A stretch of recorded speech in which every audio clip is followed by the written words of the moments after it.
السلام علیکم ورحمۃ اللہ وبرکاتہ۔ الحمد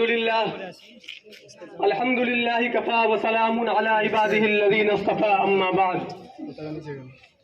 قال اللہ تعالی فی القرآن الکریم اعوذ باللہ من الشیطان الرجیم بسم اللہ الرحمن الرحیم واعتصموا بحبل اللہ جمیعا ولا تفرقوا صدق اللہ العظیم۔ اس بزم جنوں کے دیوانے ہر راہ سے پہنچے یزداں تک، اس بزم جنوں کے دیوانے ہر راہ سے پہنچے یزداں تک، ہے عام ہمارے افسانے دیوار چمن سے زندہ تک۔ 100 بار سنوارا ہے ہم نے اس ملک کے گیسوئے برہم کو، 100 بار سنوارا ہے ہم نے اس ملک کے گیسوئے برہم کو، یہ اہل جنوں بتلائیں گے کیا ہم نے دیا ہے عالم کو۔ صدر محترم، حاضرین مجلس، معزز اساتذہ کرام اور عزیز ساتھیوں، یوم آزادی کے اس عظیم الشان موقع پر میں آپ حضرات کے سامنے اس غرض سے روبرو ہوا ہوں کہ ہندوستان کی آزادی میں ہمارے علماء کرام کی کیا قربانیاں رہی ہیں، ہمارے آبا و اجداد نے کس قدر پریشانیوں اور مشقتوں کو برداشت کر کے ہندوستان کی آزادی دلائی ہے۔ میں انہی کے حالات کو مختصر طور پر آپ حضرات کے سامنے بیان کرنا چاہتا ہوں۔ میں امید کرتا ہوں کہ آپ حضرات میری باتوں کو بغور سماعت فرمائیں گے۔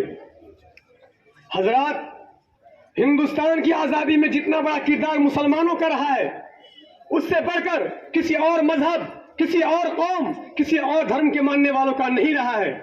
1863 کی بات ہے کہ انگریزوں کی طرف سے یہ اعلان عام کر دیا گیا کہ جہاں کہیں بھی علماء کرام کو دیکھو، جہاں کہیں بھی کرتا پاجامے والے کو دیکھو، جہاں کہیں بھی داڑھی ٹوپی والے کو دیکھو، اسے وہی قتل کر دو، اسے وہی پھانسی کے پھندے پر لٹکا دو۔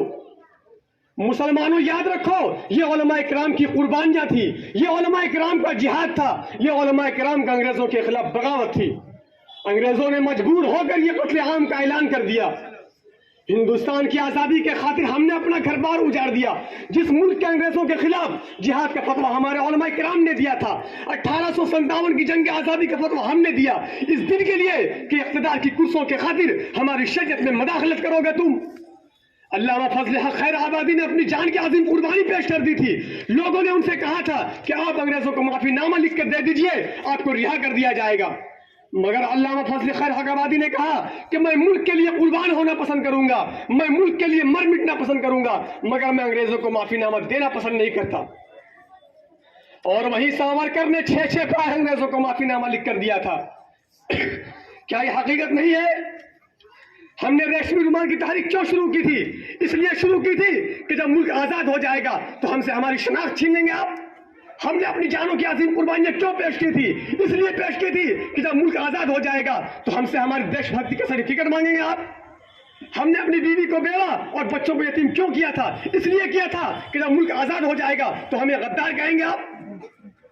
ہندوستان کی آزادی میں سب سے بڑی قربانی ہماری ہونے کے باوجود آج ہم سے یہ کہا جاتا ہے کہ ہندوستان کی آزادی میں تمہارا کوئی ہاتھ نہیں، باوجود اس کے کہ ہمارے لاکھوں علماء کرام نے ہندوستان کی آزادی کے خاطر اپنے جانوں کی عظیم قربانیاں پیش کر دی تھی۔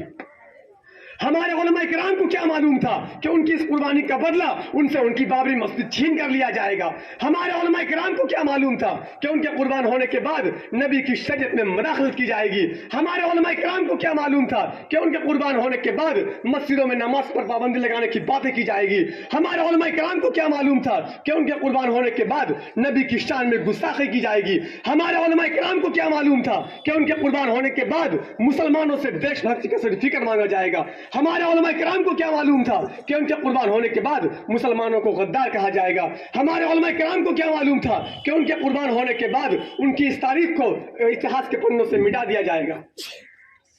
حضرات، ہندوستان کا کوئی بھی قوم کسی بھی مذہب سے تعلق رکھنے والا یہ نہیں کہہ سکتا، اسے یہ کہنا کا حق نہیں ہے کہ فلاں مذہب کے ماننے والوں کا ہندوستان کی آزادی میں کوئی ہاتھ نہیں ہے، بلکہ اس سرسبز و شاداب اور باغوں کے دیش کو ہم سب نے مل کر اس انگریز جابر ظالم سے آزاد کرایا ہے۔